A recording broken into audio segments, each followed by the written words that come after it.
It is the part 2 of our lesson on the parts of an essay. This time, we're going to be using an essay to explain the parts of an essay.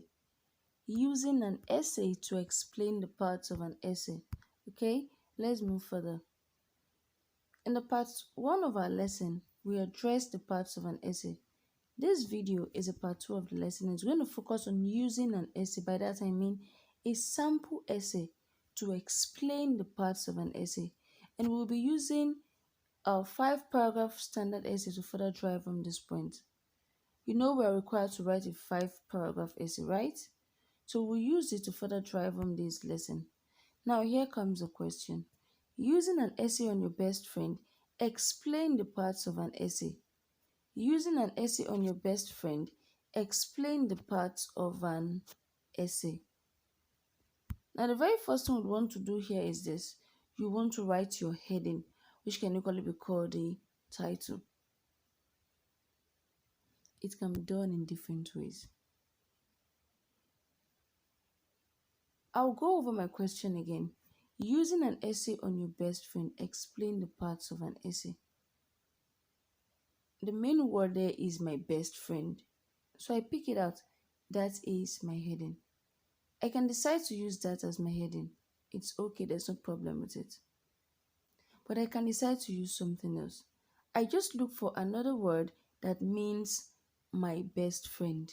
And I use it, for instance, my confidant. It's something as my best friend. I can use my best friend, like I said earlier on. My pal. I can equally use a friend like no other. So when my reader sees this, my reader knows, okay, this is the heading. It's nice. The reason we try to make the heading to be a bit catchy is because it's the first thing that the reader sees in your work. So we'll move on from here and go to the next stage, which is the introductory paragraph. This paragraph is very important because it is that paragraph that grabs the reader's attention and keeps it there. It has the hook, the bridge, which can equally be called the background statement, and the thesis. Your essay must have introductory paragraph, and the introductory paragraph must have the hook, the bridge, and the thesis.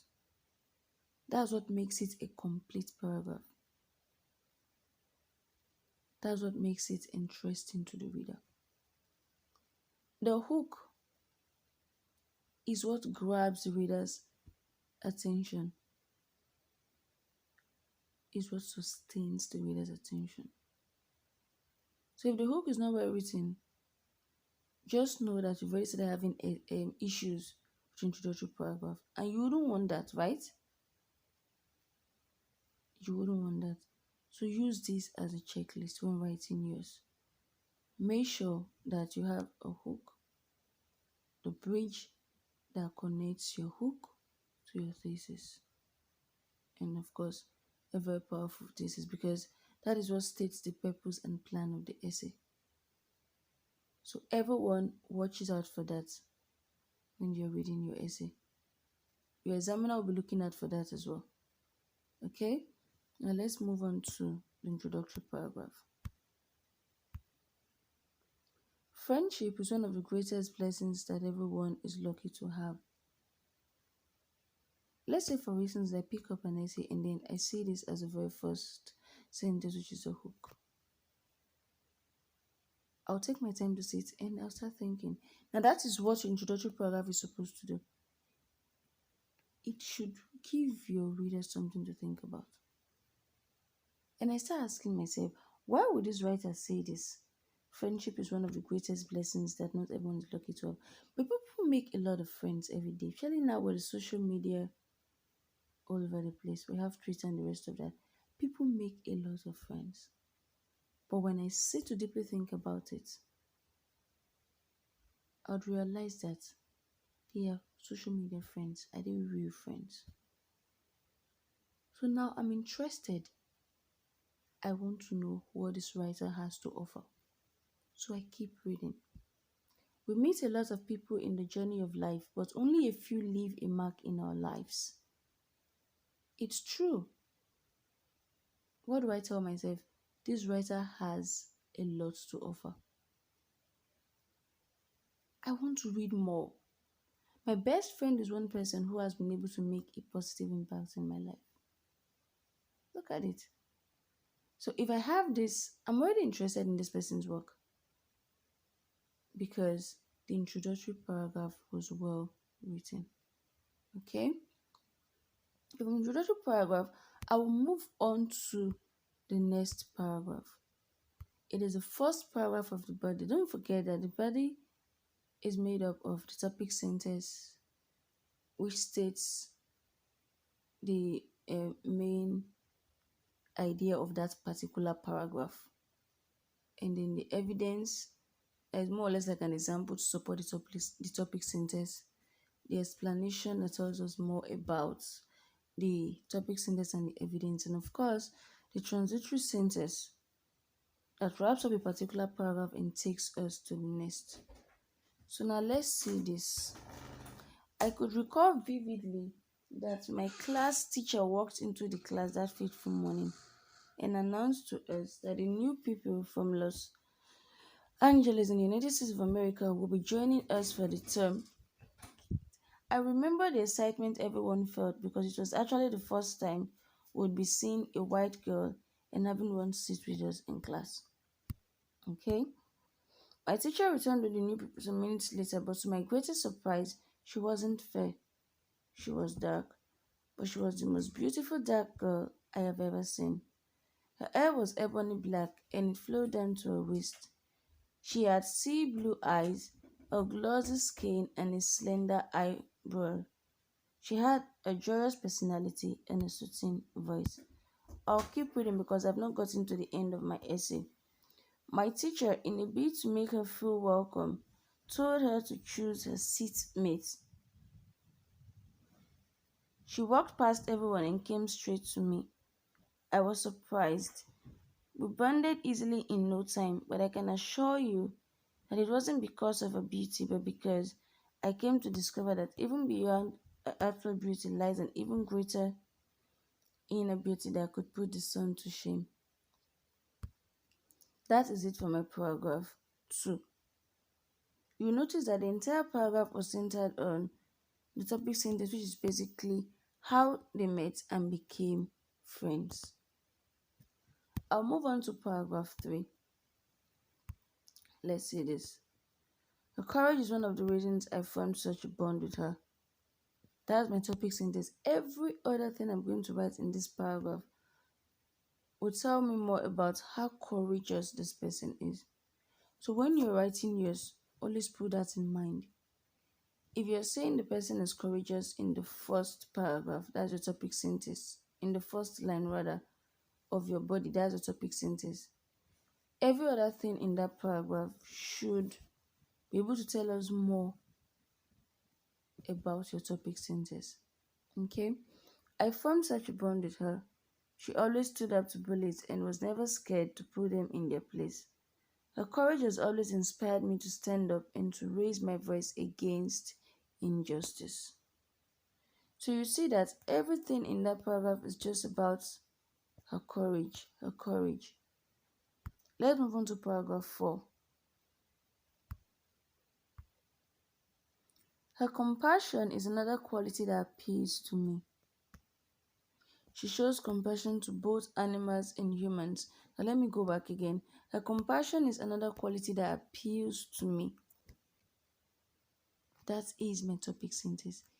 Every other thing I'm going to write in this paragraph should tell me or should tell my reader how compassionate my best friend is. So again, when you're writing your essay, put that into consideration. The paragraph is always about the topic sentence. I mean your body paragraph. It's about expanding your topic sentence. She shows compassion to both animals and humans. There was a day we saw an injured stray dog whimpering in pain. She did not only get the dog treated, but she also adopted the dog. Similarly, The day she saw an old woman on the street begging for alms, she did not hesitate to give the only money she had with her to the old woman. And then I wrap up my paragraph and move on to the next one. And this is the concluding paragraph. This paragraph is as important as the introductory paragraph because this is a paragraph that leaves the writer with something to think about. It gives the writer a lasting impression of you, so it has to be well written. I was reading an essay a few years back, and I can't really recall the heading or what the essay was about. But what I can remember is the last part of the essay. And the writer said in that essay that our parents are like candles in your life. They consume themselves to light the way for you. Make their efforts worth it. I've not forgotten that thing since then. That is what your concluding paragraph should do. Anytime I see to think about it, and anytime I'm tempted to do something that is way out of line, I just remember the thing. Come to think of it, your parents basically do everything. You always come first. Your fees, your food. It's not even about just the food. The fact that you need to eat right, you think about it. Your clothes, just name it. They keep thinking about these things. And they are the ones working so hard for the money. They don't think about themselves. So tell me why you shouldn't work hard to make sure that their effort is not wasted. That is the power of a concluding paragraph. So your concluding paragraph should be able to do the same for any person that reads your work. Okay? Now let's see this one.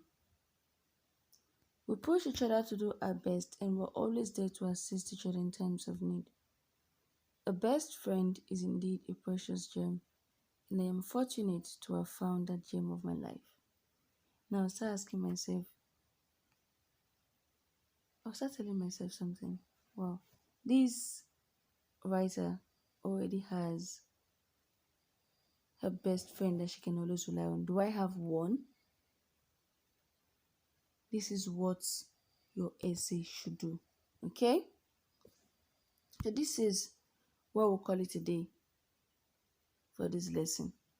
Try as much as you can to write your own essay using this as a guide, but I expect yours to be far better than this. Alright? I expect yours to be far better than this. Be good and stay safe always. Bye.